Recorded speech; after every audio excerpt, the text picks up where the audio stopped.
Chers amis, bonjour. Nous sommes le jeudi 25 avril 2024. Il est presque 10 heures. Quelques news de l'Arménie, de l'Artsakh et de la diaspora arménienne.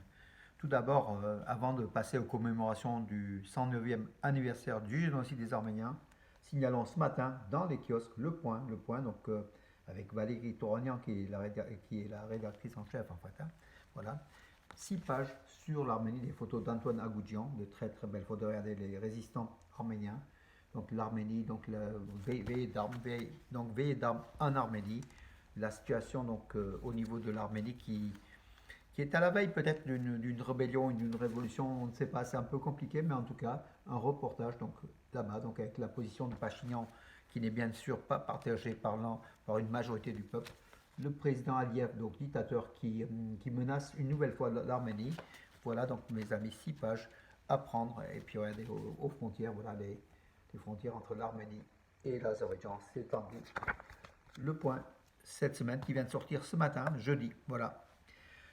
Apprendre à acheter, à encourager, surtout Valérie Trognan et tout le reste, François-Olivier Gisbert, tous ceux qui parlent de l'Arménie, il faut les encourager, mes amis. Commémoration du 24 avril, donc du 109e anniversaire ici à Valence. Donc, cérémonie républicaine, donc l'après-midi à 17h30 en présence du préfet Thierry Devimieux et puis le maire de Valence Nicolas d'Aragon, beaucoup d'élus, beaucoup de représentants du monde associatif, dont le C24, le comité du 24 avril, qui a déposé aussi une gerbe. Voilà, donc la cérémonie républicaine s'est déroulée en présence du préfet qui a fait un discours. Et le discours, il est, comment dirais-je, il est sur le site, sur mes pages Facebook, également sur Nouvelle d'Arménie, ainsi que sur le site de la préfecture. Il y a des extraits de la déclaration du préfet de la Drôme. Voilà, donc la position de la France est forte derrière l'Arménie, bien sûr. Et puis la manifestation, en fait, donc réunie au kiosque Péné, place Champ de Mars à Valence, un défilé à travers la ville, à peu près 400 personnes qui ont défilé. Et puis il y avait donc arrivé par la rue d'Arménie sur la place, sur le square Jean-Manouk Stépanian devant la stèle du génocide, où il y avait à peu près 200 personnes. Donc au total, vous voyez, entre 500 et 600 personnes qui étaient là au total et qui ont comment écouté déjà donc Armen Manoukian au Duduc en intermède. Et puis j'ai présenté, donc j'ai aussi au nom du C24, comité du 24 avril, dont je suis l'un des coprésidents en compagnie de Georges Rasclan et de Nazoalin Jibachian. Donc j'ai présenté, j'ai invité justement les orateurs, le père Maljian. Ensuite, Georges Rasclan, justement le coprésident, qui a fait un très très beau discours. Et puis Franck Soulignac. Enfin, le maire de Valence, Nicolas d'Aragon, qui a une nouvelle fois fait un discours très précis, donc voit aussi, comment dirais-je, félicitant l'action des associations arméniennes ici à Valence et puis partout dans le monde. Il a aussi affirmé son soutien infaillible, indéfectible à l'Arménie et à l'Artsakh. Voilà. Était présent aussi le maire de Privas, Michel Vallat, dont le matin à 11h30, pour la première fois donc de l'Ardèche, en fait, capitale d'Ardèche, Privas, le chef-lieu, a commémoré le 109e anniversaire du génocide. Donc il était arrivé donc, le matin après Privas, il est venu à Valence, il était avec nous. Donc le Michel Vallat, que je salue, c'est un ami des Arméniens, beaucoup le connaissent.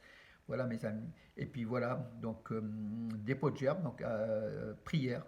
Et le soir, donc à 20h30, il y avait un concert donc, des chœurs de Privas à l'église arménienne, apostolique arménienne de Valence en compagnie de la soprano puis chef d'orchestre, donc la dirigeuse, donc Luciné Petrosian. Voilà mes amis pour cela. Donc manifestation bien sûr à Marseille, Lyon, dans toutes les grandes villes de France, et vous étiez nombreux, voilà, malgré le froid, vous étiez nombreux. À Paris, bien sûr, à l'organisation du CCAF, donc il y avait Gabriel Attal, le Premier ministre français, qui a fait aussi un discours. Voilà, il honore à chaque fois sa présence. Voilà, le président Emmanuel Macron avait fait un message donc le matin sur Twitter soulignant son soutien, le non-oubli du génocide des Arméniens et son soutien à l'Arménie.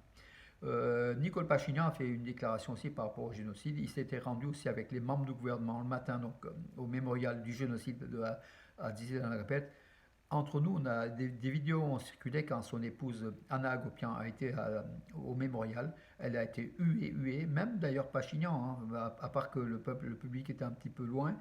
Mais pour Anna Agopian, elle a été huée, sifflée, avec tous les noms possibles et imaginables de traîtres, enfin voilà, donc ce sont les opposants à Pachinian qui se manifestent et ils sont de plus en plus nombreux au regard des concessions territoriales où Pachinian dit non, mais en tout cas on rend bien des terres à l'ennemi azéri. Le Catholicos Karikin II s'est rendu aussi avec une délégation de religieux au mémorial du génocide. Il a appelé le peuple arménien à la solidarité et à l'unité autour de son église, mais aussi autour d'une nation forte et unie, tout simplement. Les membres du groupe Ladavina qui vont représenter l'Arménie donc à l'Eurovision 2024. Donc les membres, c'est deux en fait. C'est la chanteuse Jacqueline Bagdasarian et puis son collègue, le musicien aussi, donc Louis Thomas. Ils sont rendus donc s'incliner au mémorial du génocide à Yerevan. Et puis un invité donc cette année, donc c'était assez exceptionnel. Oui, j'avais dit donc le message d'Emmanuel Macron. Euh, un invité, enfin, il avait été invité en Arménie, donc il était en Arménie. Jean-Luc Mélenchon, et au mémorial du génocide, bon, il y était, voilà. On l'a vu à la télévision, il a fait des interviews, mais en fait, il a surtout fait une déclaration. On peut ne pas l'aimer, hein, Jean-Luc Mélenchon, et je comprendrai. Mais des fois, il dit des choses très, très intelligentes. En fait, il a affirmé que sans sanction de l'Azerbaïdjan continuera à son œuvre de génocide contre les Arméniens, en fait. Hein, voilà. Il faut que l'Europe sanctionne. Voilà. Il faut plus qu'on déclare. Il faut passer au-delà du cap des déclarations stériles. Il faut passer à l'action, défendre l'Arménie réellement, et puis sanctionner, défendre par les armes, bien sûr, de défense, et surtout sanctionner, que l'Europe sanctionne l'Azerbaïdjan, et c'est la seule arme que Aliyev comprendra. C'est en fait, voilà, donc quand je vois que les autorités européennes, qui en règle générale devraient pouvoir tout mettre en œuvre pour parvenir à une reconnaissance civilisée des frontières entre l'Arménie et l'Azerbaïdjan, ne font rien et signent même des accords avec l'Azerbaïdjan qui garantissent l'impunité de l'Azerbaïdjan, cela ne devrait pas être fait. Voilà, l'Azerbaïdjan ne s'arrêtera, regardez, c'est important, l'Azerbaïdjan ne s'arrêtera pas parce qu'il règne une atmosphère d'impunité. Si l'Azerbaïdjan est puni une fois, cela ne se reproduira plus.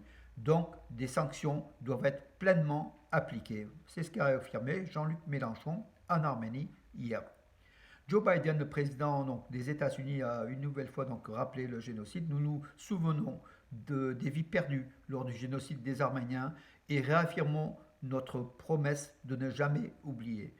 Voilà, donc des déclarations, il y en a eu partout. Hein. Donc, François-Xavier Bellamy, donc, qui est un parlementaire français au Parlement européen, qui défend bec et ongle l'Arménie. Hein. Voilà, il affirme: j'ai travaillé sans relâche pour que les actions et des sanctions soient appliquées contre Aliyev. Voilà, donc c'est en cours. La présidente de la Grèce, qui a aussi fait une déclaration, hein, donc la reconnaissance du génocide des Arméniens est une condition nécessaire à la non-répétition de crimes similaires, c'est ce qu'a affirmé donc Katarina Sakelaropoulou, voilà, la présidente de la République de Grèce, alors, avec un message, bien sûr, peuple ami, peuple de grec, peuple arménien, et Athènes, qui a reconnu le génocide, bien évidemment, soutient les Arméniens dans leur défense de la mémoire et puis de leur dignité d'existence. Noubar Afeyan, qui est le cofondateur d'Aurora, Noubar Afeyan, a appelé à prévenir le deuxième génocide des Arméniens. Il a fait une déclaration dans le New York Times, dans le Washington Post et dans le Times de Londres. Donc voilà, une belle chose aussi. Noubar Afeyan, qui est cofondateur avec justement Ruben Vartanian, qui est en prison à Bakou. Justement, Ruben, qui était ministre d'État de l'Artsakh, hein, qui est injustement emprisonné à Bakou. Donc son fils, David Vartanian, a fait une interview sur CNN, donc la chaîne américaine. Il a affirmé que nous étions plus inquiets, il a affirmé son inquiétude par rapport à l'état de santé de son père lors d'une conversation téléphonique, et puis il a appelé aussi le monde à libérer ces prisonniers de guerre arméniens illégalement détenus en Azerbaïdjan. Donc David Vartanian, qui avait été reçu lors du dîner du CSAF à Paris, hein, le mois dernier, il est vraiment, il prend une action, il est énergique, il veut justement faire quelque chose pour libérer son père et puis pour le peuple arménien, tant de l'Artsakh que de l'Arménie. Nathalie Loiseau, qui est aussi une députée européenne qui défend beaucoup les Arméniens, en séance plénière du Parlement européen, a affirmé le peuple arménien a survécu le premier génocide du XXe siècle et au premier nettoyage ethnique au XXIe siècle. Voilà, donc elle ne cache pas ces mots. Voilà, donc Nathalie Loiseau, bravo à elle, en tout cas bravo pour tous ceux qui défendent l'Arménie, les Arméniens et le droit. Dictat de l'Azerbaïdjan. La constitution de la République de l'Arménie, qui stipule que le Karabakh fait partie de l'Arménie, est incompatible avec le traité de paix, affirme le conseiller d'État, donc le conseiller d'Aliyev, donc il s'appelle Elchin Amirbekov. Ça n'a rien à voir avec les Amirzaïan. Hein. Amirbekov, c'est le conseiller d'Aliyev, voilà, aussi sur la même position. Hein. Aliyev et puis ses conseillers, ils veulent que l'Arménie change de constitution pour enlever tous les éléments liés à la Turquie, liés au Karabakh. Voilà, ils enlèveront le mot Ararat pour finir à ce rythme-là, le gouvernement Pachinian. Et voilà, donc ils nous impressionnent, ils essayent de nous impressionner, mais nous, ça ne marchera pas. En fait, les Arméniens, on sait ce qu'on veut, on sait nos intérêts, on sait qu'un autre État tiers ne peut pas imposer à l'Arménie, au peuple arménien, son âme. Son âme, c'est quoi? C'est l'Artsakh, son âme, c'est l'Ararat, son âme, c'est la Constitution. Voilà, on ne changera rien, voilà, tout simplement. Pour plaire aux Turco-Azéris, c'est pas la peine.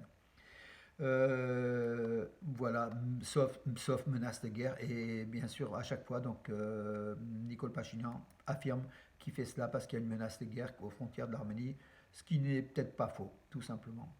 Voilà, mes amis, écoutez, j'en ai fait pas mal. D'autres informations, il y en a tout plein. Donc, à l'occasion du 109e anniversaire du génocide des Arméniens, les médias français ont été plutôt discrets, hein, donc une nouvelle fois. Ici, le Dauphiné s'y a fait un article ce matin, mais enfin, les médias locaux, ce qu'il faut, mes amis, donc il faut toute l'année lutter pour l'Arménie, pour les Arméniens, parce que la lutte continue. Voilà. Une nouvelle fois, je vous rappelle que le point avec ses 6 pages consacrées à l'Arménie.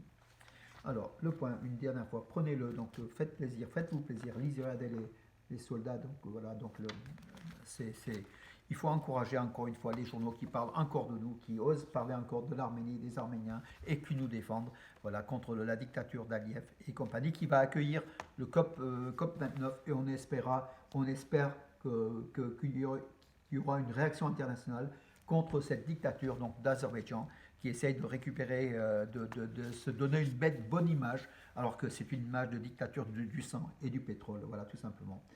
Voilà mes amis pour aujourd'hui, je vous donne rendez-vous à demain et bonne journée du 25 avril.